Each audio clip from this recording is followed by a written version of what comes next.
Selamat sore, saya Ngura Erlin Punarbawa dari Kubu Tambahan Buleleng, Bali. Pada sore hari ini, saya akan membahas secara tuntas, lugas, dengan data-data dan sekaligus fakta-fakta yang saya ketahui menyangkut satu hal yang menjadi perbincangan publik di tanah air, menyangkut sang maestro politik di Republik ini, Presiden ke-7 Republik Indonesia, Bapak Insinyur Haji Joko Widodo. Mari ngopi, saudaraku.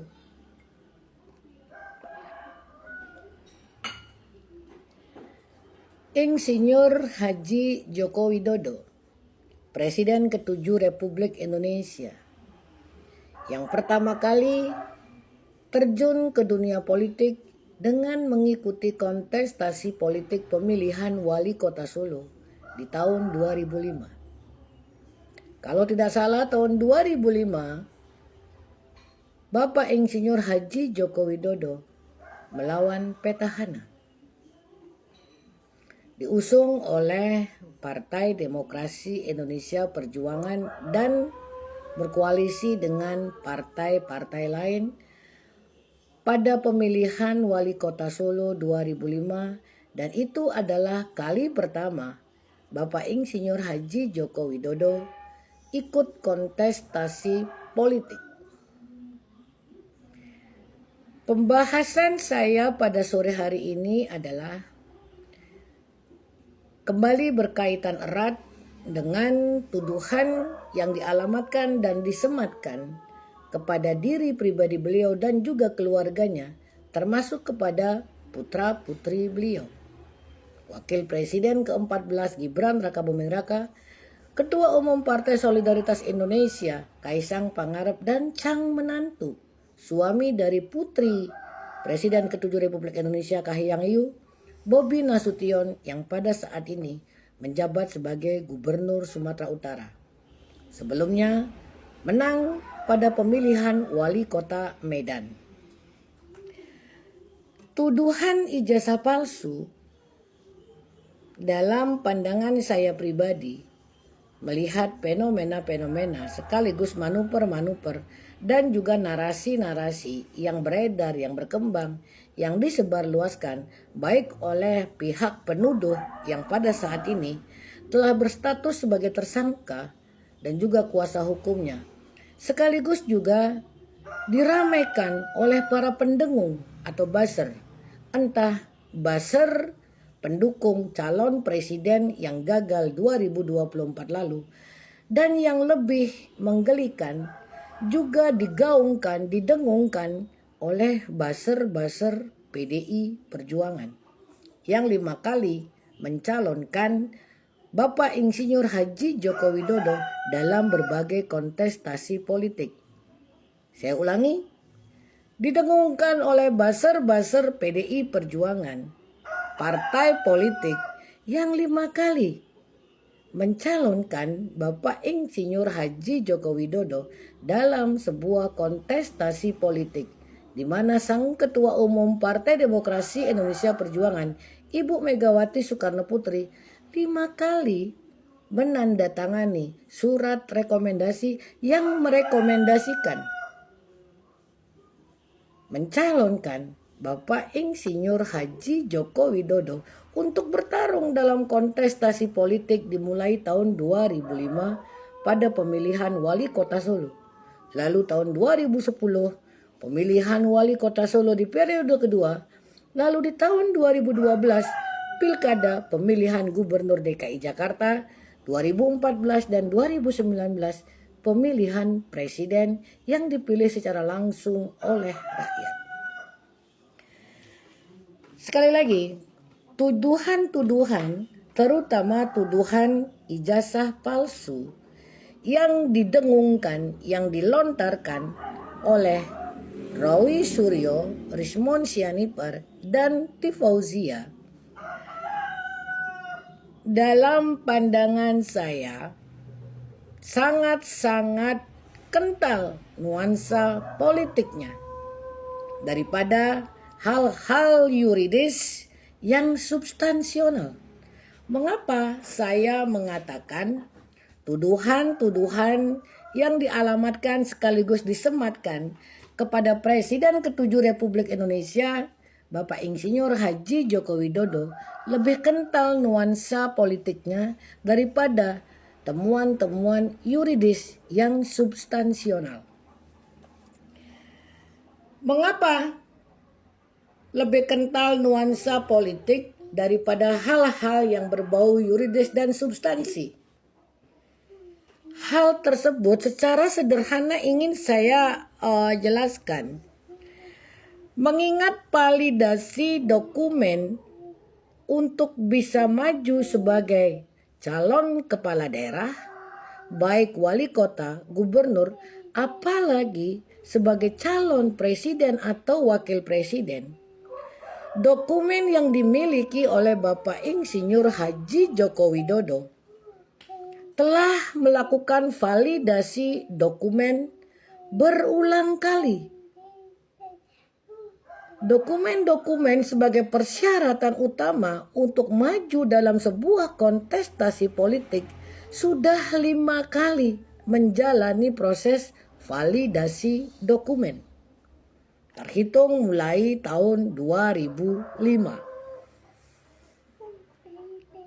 Adakah di sini pertanggungan jawab dari partai-partai politik yang mengusung Bapak Insinyur Haji Joko Widodo sebagai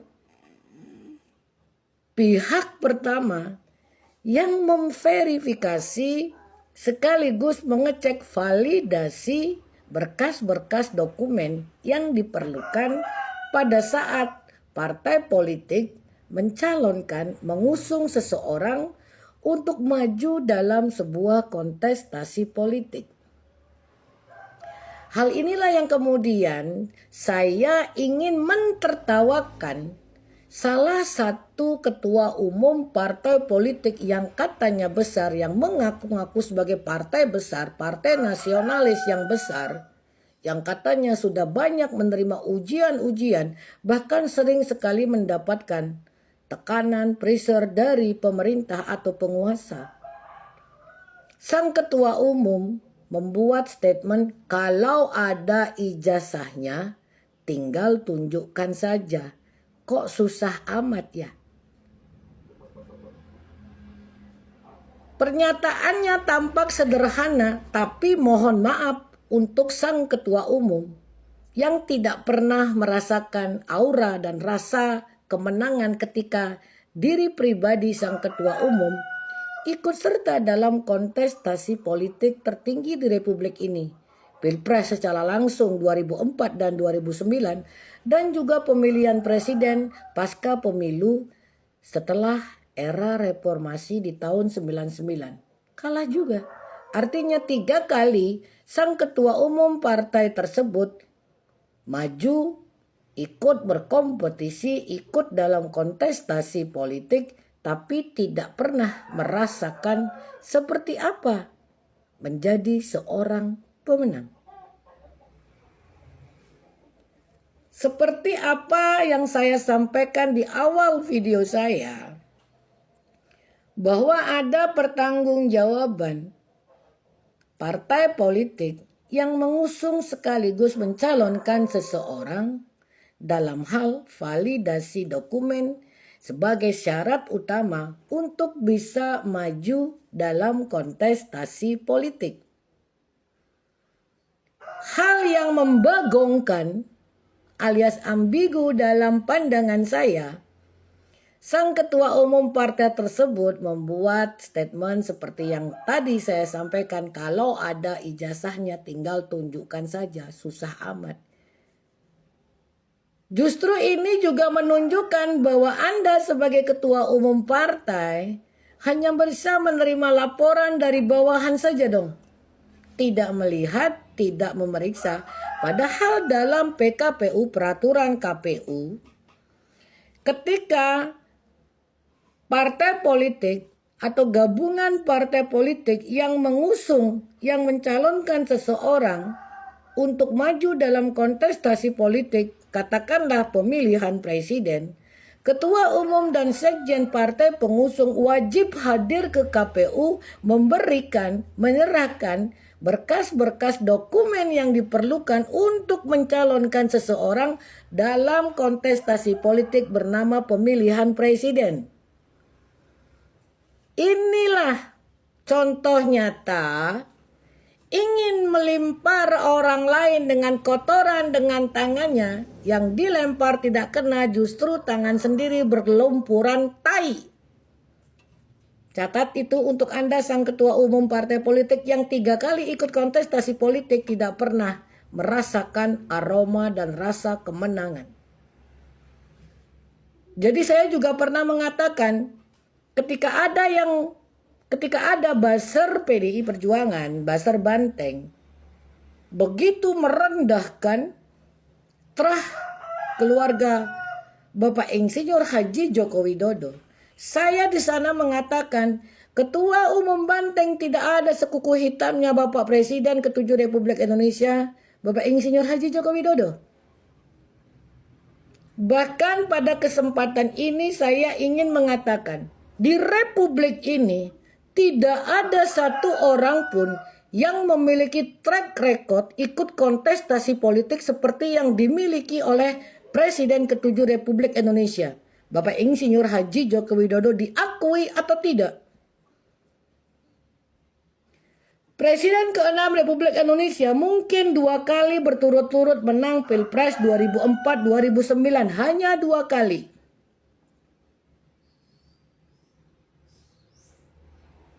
Atau katakanlah tokoh politik, Bapak Yusuf Kala, mantan wakil presiden di 2 presiden yang berbeda. Pernah menjadi wakil presidennya Susilo Bambang Yudhoyono pada Pilpres 2004 dan pernah menjadi wakil presidennya Bapak Insinyur Haji Joko Widodo. Pernah terjeda, pernah merasakan kekalahan. 2009 ketika pecah kongsi antara SBY dan JK, SBY di 2009 berpasangan dengan Budiono dan Yusuf Kala berpasangan dengan Wiranto, kalah. Lalu menang lagi ketika berpasangan dengan Bapak Insinyur Haji Joko Widodo. Sekali lagi saya ingin mengatakan kepada rekan-rekan dan juga mengingatkan, tidak ada politikus atau tokoh politik di Republik ini yang memiliki rekam jejak ikut kontestasi politik seperti yang dimiliki oleh Presiden ke-7 Republik Indonesia, Bapak Insinyur Haji Joko Widodo.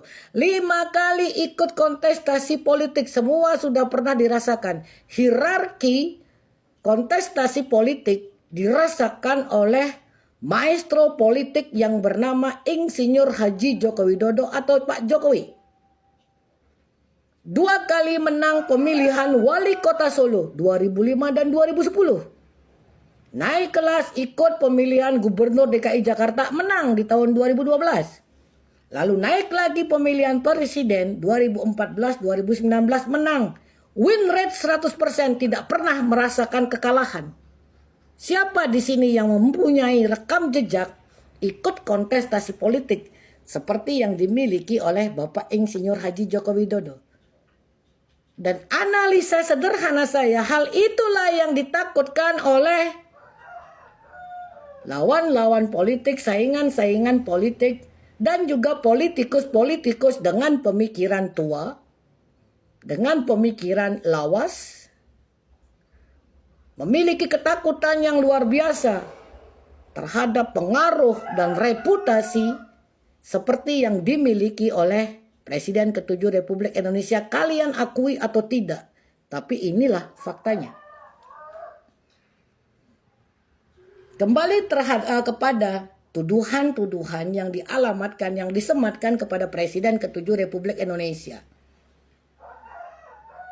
Ketika Komisi Informasi Pusat mengabulkan permohonan Bona Tuna Silalahi, peneliti kebijakan publik yang pernah bergabung di Megawati Institute, ada berbagai pihak dan juga dilakukan oleh buzzer Banteng, perpanjangan Moncong Banteng, mengaitkan bahkan membuat kesimpulan yang justru mempertontonkan betapa kopongnya kepala mereka. Permohonan Bonatuna Silalahi dikabulkan oleh Komisi Informasi Pusat yang meminta agar supaya berkas salinan pencalonan Presiden ke-7 Republik Indonesia bisa diakses dan Komisi Informasi Pusat memerintahkan kepada KPU RI untuk menunjukkan berkas salinan ijazah pencalonan Pak Joko Widodo dengan alasan dan juga dengan sebuah kesimpulan bahwa ijazah dari 9 dokumen yang sebelumnya dirahasiakan diminta untuk dibuka dengan alasan mantan pejabat publik dan juga pejabat publik, dokumennya bisa diakses oleh publik. Oke, it's okay. Bagus itu. Justru ini membuka pintu kepada saya pribadi dan juga kepada rekan-rekan lainnya yang memiliki pemikiran bahwa pejabat publik yang masih aktif atau mantan pejabat publik, kita yang rakyat Indonesia memiliki hak untuk meminta dokumen-dokumen yang menyangkut entah pada saat mencalonkan diri atau juga laporan harta kekayaan yang dimiliki oleh pejabat publik yang masih aktif dan juga mantan pejabat publik. Saya juga pernah bertanya, di Republik ini ada ribuan bahkan puluhan ribu mantan pejabat publik yang pernah menduduki posisi puncak di Republik ini. Entah sebagai presiden, wakil presiden, menteri, kepala-kepala daerah, mantan komisaris-komisaris BUMN, mantan ketua DPR dan MPR, dan mantan-mantan anggota DPR RI, DPRD tingkat 1, DPRD tingkat 2, dan juga mantan anggota DPD RI sebagai mantan pejabat publik, bahkan juga mantan-mantan petinggi TNI Polri. Karena dalam definisi pejabat publik itu, semua yang pernah menduduki sebagai jabatan publik diantaranya dari eksekutif, yudikatif, legislatif, TNI Polri, dan juga komisaris BUMN dan BUMD. Pertanyaan sederhana saya, tidakkah Bonatuna Silalahi yang pernah bergabung dalam Megawati Institute meminta salinan berkas pencalonan Megawati Soekarno Putri, Susilo Bambang Yudhoyono, Yusuf Kala, Ganjar Pranowo, Anies Rashid Baswedan, Mahfud MD, Muhaimin Iskandar, Puan Maharani, Amin Rais, dan lain sebagainya. Agar kita semua tahu seperti apa ijazah yang dipakai oleh mereka, mantan-mantan pejabat publik dan juga pejabat publik yang masih aktif. Itulah inti dari keputusan Komisi Informasi Pusat yang menerangkan bahwa 9 dokumen yang sebelumnya dirahasiakan dibuka kembali, bisa diakses oleh masyarakat sebagai mantan pejabat publik, apalagi pejabat publik yang masih aktif. Bonatuna Silalahi yang terhormat, tidakkah Anda ingin tahu ijazah selain milik Presiden ke-7 Republik Indonesia Bapak Insinyur Haji Joko Widodo? Inilah yang saya katakan di awal video saya, bahwa tuduhan ijazah palsu yang dialamatkan kepada Presiden ke-7 Republik Indonesia sangat-sangat kental bernuansa politik. Ada operasi politik sebagai upaya karakter assassination, pembunuhan karakter, untuk menghancurkan reputasi yang dimiliki oleh Presiden ke-7 Republik Indonesia Bapak Insinyur Haji Joko Widodo. Ketika bersaing secara gentle yang terlihat di tahun 2024, lawan-lawan politik Pak Joko Widodo gagal mengalahkan koalisi Prabowo Gibran, lalu menyerang pribadi Presiden ke-7 Republik Indonesia yang dianggap sebagai sumber kekalahan dua pasangan calon, terutama oleh pasangan calon yang diusung banteng Ganjar Mahfud, menjadikan ada rasa kecewa sekaligus dendam politik. Akan tetapi saya tidak merasakan memiliki rasa kaget melihat PDI Perjuangan ketika ada di luar lingkaran kekuasaan. 2004 dan 2009 terlihat jelas bagaimana kualitas PDI Perjuangan ketika tidak ada dalam lingkaran kekuasaan. Lalu seperti apa PDI Perjuangan ketika ada dalam lingkaran kekuasaan? 2014 hingga 2019 full ada dalam lingkaran kekuasaan pemerintahan Presiden Jokowi. 2019-2024 tidak full. Kenapa saya katakan tidak full? Ketika dalam pandangan PDI Perjuangan, Pak Joko Widodo tidak mendukung Ganjar Pranowo Mahfud MD. Ada banyak narasi-narasi juga yang disebar luaskan secara masif. Persoalan permintaan 3 periode. Hal itu juga sering disampaikan oleh buzzer-buzzer para pendengung banteng. Dan yang saya bahas pada saat ini, apa yang menjadi bahasan Denny Siregar, pendengung banteng, buzzer banteng, yang mengatakan andai Ibu Megawati memberikan 3 periode, presiden menjadi 3 periode, maka pada saat ini posisi PDI Perjuangan akan ada dalam lingkaran kekuasaan. Tetapi sayangnya Ibu Megawati Soekarno Putri sangat taat konstitusi. Apakah ketika Ibu Megawati pada saat itu mengizinkan 3 periode ujug-ujug Pilpres? Seorang kekuasaan presiden, jabatan presiden bisa 3 periode tanpa harus melakukan sebuah proses konstitusional bernama amandemen Undang-Undang Dasar 1945. Itulah yang saya katakan, syarat menjadi buzzer PDI Perjuangan tidak harus pintar, dan memang tidak ada yang pintar. Cukup berani ngomong, cukup tidak ada rasa malu untuk menyampaikan narasi-narasi seolah-olah tong kosong nyaring bunyinya, tong kosong yang dipukul nyaring bunyinya, bos.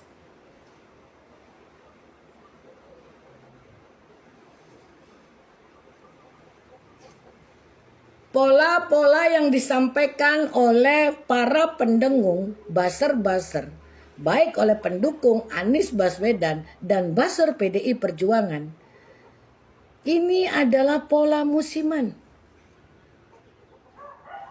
Isu-isu yang disebar luaskan datang dan pergi silih berganti dengan berbagai tema, dengan berbagai topik. Sehingga saya pernah mengatakan Presiden ke-7 Republik Indonesia itu ibarat teh botol sosro. Apapun makanannya, minumannya teh botol sosro. Apapun masalah yang terjadi di Republik ini, semua harus menjadi kesalahan Pak Jokowi, Salawi. Isu apa yang tidak dikaitkan dengan Presiden ke-7 Republik Indonesia?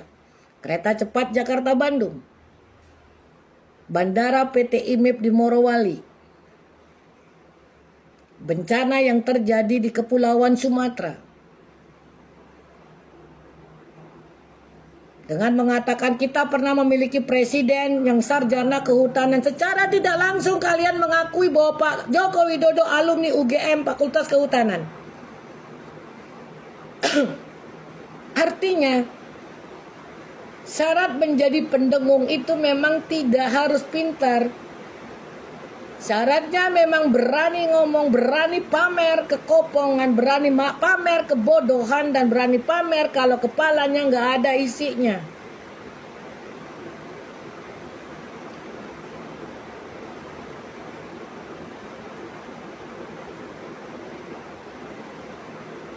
Terakhir,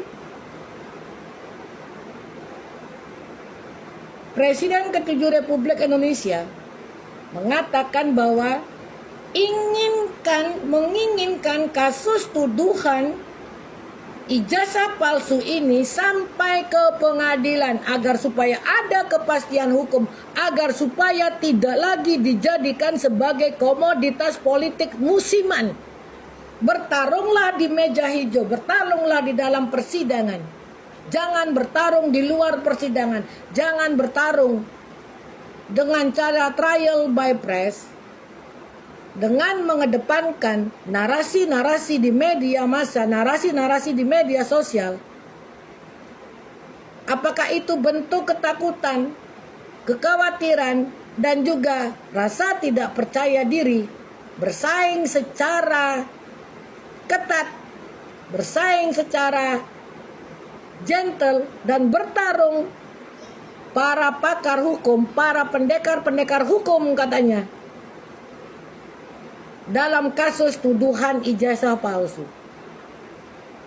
Semakin banyak bermanuver, semakin banyak mengeluarkan narasi-narasi, justru itu menunjukkan betapa para penuduh yang pada saat ini statusnya sebagai tersangka ada dalam fase kepanikan luar biasa. Kepanikan luar biasa yang sudah pasti akan membinasakan diri mereka sendiri akibat ulah moncong-moncongnya sendiri. Kepastian hukum yang diharapkan oleh Presiden ke-7 Republik Indonesia agar supaya tidak berulang lagi kasus yang sama, agar tidak lagi dijadikan komoditas musiman. Kepastian hukum, kepastian reputasi. Karena apa? Kenapa saya mengatakan kepastian akan sebuah reputasi, nama baik, citra diri dari Presiden ke-7 Republik Indonesia? Ketika Pak Joko Widodo berani melaporkan dengan pasal-pasal pencemaran nama baik dan penyebaran berita fitnah, artinya beliau siap fight di pengadilan, siap bertarung di pengadilan. Artinya beliau memiliki validitas bukti yang bisa menampar muka-muka sampah di Republik ini. Selamat sore, saya Ngurah Erlin Penarbawa dari Kubu Tambahan Buleleng, Bali.